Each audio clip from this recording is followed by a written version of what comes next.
This week, I received an email from one of my favorite students, New York City police officer Christopher Gartner, who just got his copy of the Genie magazine and read the big article I did this month on the Glide. Now, anyone that knows me knows that I'm a big fan of the Glide, going back ever since I learned it from my teacher, Jack Burnman, one of the great underground card experts of the last century. And Jack was a big fan of the Glide. And these days, I always try and tell my students, if you don't learn how to switch cards from the bottom of the deck, you are doomed and stuck switching cards from the top of the deck. And for most of us, that means double lifts. And when that balance gets out of whack and you don't know how to switch cards any place from in the top of the deck, you end up relying too much on the double lift, and eventually you get caught. And if you want to show me, a card man that's never been busted by a regular lay audience doing the double lift, I will show you a liar. There's no need to respond out there. I know who you are. So, we need to talk about the Glide. And that's what Christopher sent me an email asking me to talk about. Now, it's a long article, and I highly suggest you read it, but I had to decide what to talk about in the context of the Card Magic Minute. And I think one of the most useful things I can talk about with regard to the Glide is the concept of the moment that the sleight happens. This is one of the most important concepts in Magic. It's talked about in Erdnase. Vernon spoke about it in his discussions of Erdnase so very much. And it really dictates everything that a sleight of hand artist does on the basic deception level. Most of my students and most people that I know in card magic don't start thinking about the moment just like the soft touch until well after they've been failing at learning the past for several years, and then they start to think about how the moment applies to magic.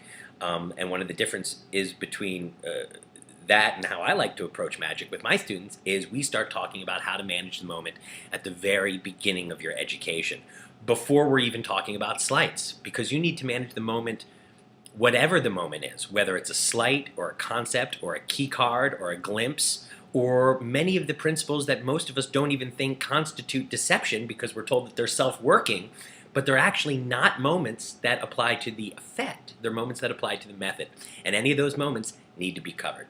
So as you'll see, this applies to the Glide as it does to everything else.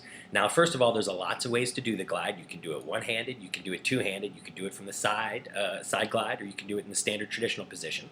Today we're going to talk about a standard two-handed Glide. So instead of doing it one hand, as most of us are taught to do with this sort of clutching action when we're young in Magic, we're going to talk about how to do it two-handed. So assuming you're holding the deck broadside like this, it's very, very simple. We'll just imagine we're in a context here where a person has selected a card and that card is the Queen of Hearts and it's being controlled via the overhand shuffle or any one of 1,000 methods to the bottom of the deck, and you've got a joker below it, just for the purposes of having a very simple explanation demonstration here. So I'm going to bring down here. We'll assume that I've asked the audience to go ahead and cut the cards anywhere, and they have, and I've said, okay, now you could have cut the cards anywhere, and there's no way I could know where you were going to cut them, so I need you to focus now. For the first time, is this your card? And of course, at this point, I've executed a crossing the cut force, and I have a Card Magic Minute on that you can look up if you want more information on that. And it's one of my favorites, so I highly suggest you do. But so here we are, and I'm just going to say, is this your card that you cut to? And I lift the cards and I show you the joker. Now, of course, your answer is no. And of course, what I'm going to do is glide back this card, and I'm going to pull out the Queen of Hearts.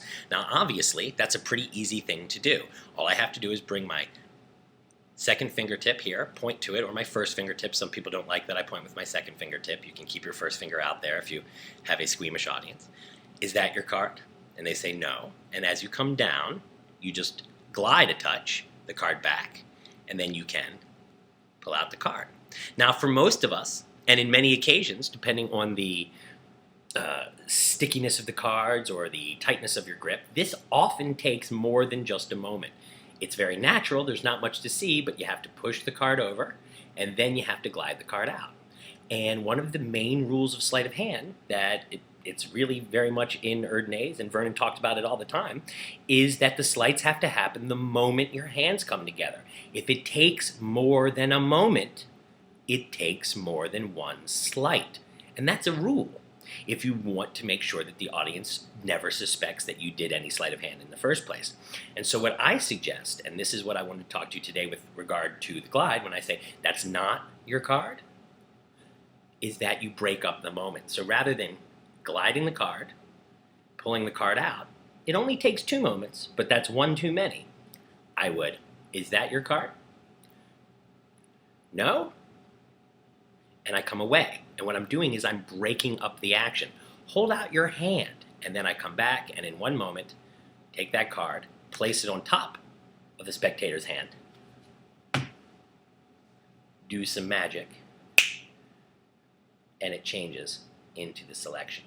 So that shows you how breaking up your beats and making sure that every sleight that you do takes only 1 moment to accomplish doesn't just apply to advanced sleight of hand like the pass and the bottom deal, although it certainly does apply to those things. It applies to everything we do all the way down to the lowly glide. So